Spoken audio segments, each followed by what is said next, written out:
देश में इमरजेंसी के बाद राजनीति में फिर से जिंदा होने के लिए इंदिरा गांधी को कर्नाटक के चिकमंगलुरु से लोकसभा का उपचुनाव लड़ना पड़ा था। इस चुनाव में एक नारा खूब गूंजा था, एक शेरनी सोलंगूर, चिकमंगलुरु चिकमंगलुरु। खूब पोस्टरबाजी भी हुई थी। इंदिरा गांधी ने तो पूरी ताकत लगाई ही थी, साथ ही जनता पार्टी गठबंधन ने भी कोई कोर कसर नहीं छोड़ी थी। इंदिरा गांधी के खिलाफ उम्मीदवार बनाया गया था दिग्गज नेता वीरेंद्र पाटिल को।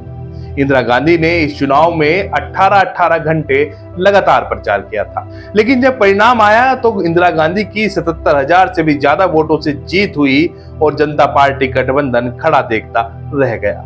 इंदिरा गांधी को सियासी संजीवनी देने में इस चुनाव की अहम भूमिका है। यह चुनाव आज भी देश के सबसे चर्चित और दिलचस्प चुनावों में से एक है। नमस्कार, मेरा नाम अंकुर त्यागी है और आप देख रहे हैं हुआ यूं था का अगला एपिसोड। इमरजेंसी हटने के बाद देश में 1977 में लोकसभा के आम चुनाव हुए थे, लेकिन देश में कांग्रेस के खिलाफ जबरदस्त माहौल था। परिणाम ये रहा कि कांग्रेस की जबरदस्त हार हुई और रायबरेली से इंदिरा गांधी भी चुनाव हार गई थी। देश में पहली बार गैर कांग्रेसी सरकार बनी थी और प्रधानमंत्री बने थे मोरारजी देसाई। तब कांग्रेस बुरे दौर में पहुंच गई थी। कांग्रेस को या कहें कि इंदिरा गांधी को कैसे सियासी संजीवनी मिले, इस पर मंथन हुआ। कर्नाटक के तत्कालीन मुख्यमंत्री देवराज उर्स ने चिकमंगलुरु सीट से चुनाव लड़ने का सुझाव दिया। सुझाव अच्छा लगा और चिकमंगलुरु से कांग्रेस सांसद डीबी चंद्रेगौड़ा ने इस्तीफा दिया। इसके बाद उपचुनाव हुए। कांग्रेस से इंदिरा गांधी और जनता पार्टी से वीरेंद्र पाटिल के बीच मुकाबला हुआ। इंदिरा गांधी के प्रचार के लिए चिकमंगलुरु में कांग्रेस ने पोस्टर लगाए थे, जिन पर लिखा था give your vote to your little daughter. इसका काफी प्रभाव मतदाताओं पर पड़ रहा था और इंदिरा गांधी के खिलाफ सबसे ज्यादा आक्रामक प्रचार कर रहे थे तत्कालीन केंद्रीय उद्योग मंत्री जॉर्ज फर्नांडिस। दैनिक भास्कर की एक रिपोर्ट के अनुसार जॉर्ज फर्नांडिस ने कहा था कि जब तक इंदिरा को हरा नहीं देते कहीं नहीं जाएंगे।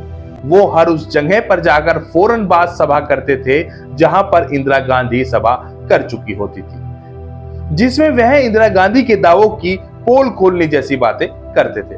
विपक्ष ने इंदिरा गांधी को किंग कोबरा दिखाते हुए पोस्टर भी लगाए थे, जिन पर लिखा था कि सावधान, इस इलेक्शन के जरिए ये कोबरा अपना फन फैलाने वाला है। इसके बाद दूसरे पोस्टर भी लगाए गए और लोगों को कोबरा को कुचलते हुए दिखाया गया था, लेकिन उन्हें ये अनुमान नहीं था कि कर्नाटक के उस क्षेत्र में कोबरा की पूजा भी की जाती है। ऐसे में लोगों ने उस पोस्टर को धार्मिक भावनाओं के खिलाफ मान लिया और जिसका सीधा फायदा इंदिरा गांधी को मिला था। लेखिका पुपुल जैकर ने अपनी किताब इंदिरा गांधी ए बायोग्राफी में लिखा है कि एक बार जॉर्ज फर्नांडिस को खबर लगी थी कि रास्ते में इंदिरा गांधी का काफिला आने वाला है। जॉर्ज ने सड़क को ब्लॉक कर दिया था और वहीं पर सभा करने लगे थे। मुख्यमंत्री देवराज उर्स को इस बारे में जानकारी मिल गई थी, लेकिन देवराज जॉर्ज फर्नांडिस से किसी भी तरह का विवाद नहीं चाहते थे, क्योंकि उन्हें अनुमान था कि अगर कोई विवाद होता है तो हो सकता है कि उम्मीदवार इंदिरा गांधी को चुनाव में नुकसान हो जाए। तब इंदिरा गांधी को नन की तरह ड्रेस पहनाकर एक पुरानी जर्जर हो चुकी कार में बैठाकर उस इलाके से बाहर निकाला गया था, लेकिन पूरे चुनाव इंदिरा गांधी ने देर रात तक प्रचार किया था। खैर, जब चुनाव के नतीजे आए तो इंदिरा गांधी की बड़ी जीत हुई थी। इंदिरा गांधी को 2,49,376 और वीरेंद्र पाटिल को 1,72,043 वोट मिले थे और इंदिरा गांधी ने 77,333 वोट से जीत हासिल की थी।